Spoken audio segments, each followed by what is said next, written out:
या अल्लाह तेरा शुक्र है। भाई मुझे अल्लाह के नाम पे कुछ दे दो। मेरे पैसे? या अल्लाह तेरा शुक्र है। 1 मिनट बेटा, ये लो बेटा। पापा मेरे चोट लग गई। या अल्लाह तेरा शुक्र है। चल पट्टी करा ले, फिर हम मछलियों को खाना खिलाने चलते हैं।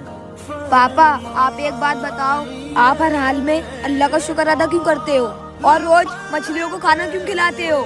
क्योंकि बेटा मैं बड़ी बलाओं से महफूज रहता हूँ। वो कैसे?